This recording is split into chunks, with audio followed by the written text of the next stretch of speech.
All right, let's take a look at 11. We need to solve graph and give the interval notation for this inequality.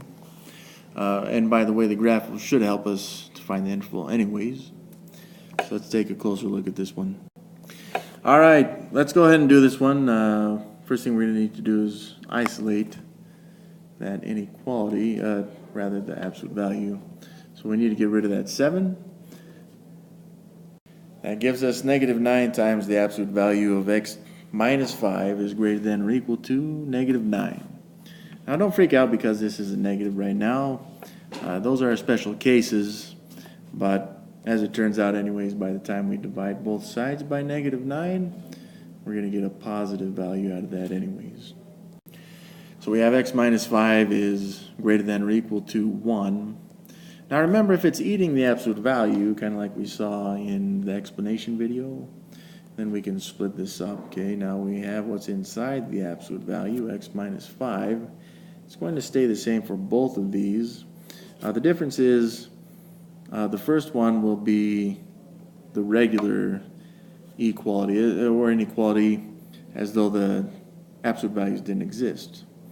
The other situation is where we change that 1 to a negative, which means we would flip the sign anyways. And then we solve these as usual. So we would add 5 to both sides, and in this case we get 6. In this case we get 4. And from there there's no need to divide because the coefficient of both these x's is 1.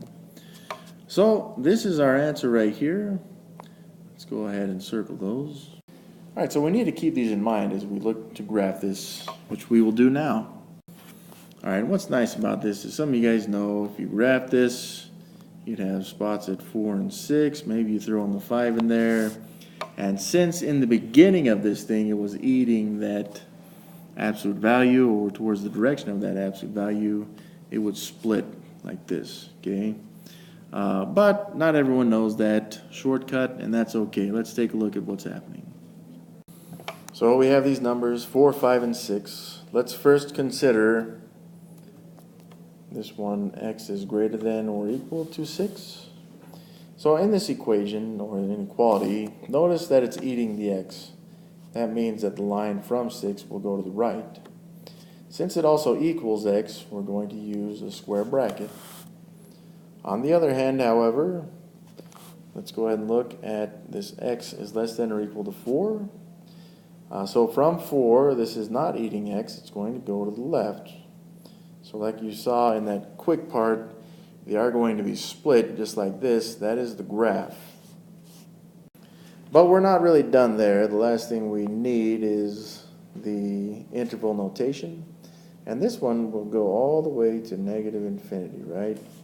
But it's going to stop at 4, which is included, so it's a square bracket. And we will unite this, or that these are disjointed, with 6, and that will go to infinity as well, all the way to the right. And that right there is our interval notation. So we've got all 3 parts: interval notation, the graph or the number line, and also the inequalities.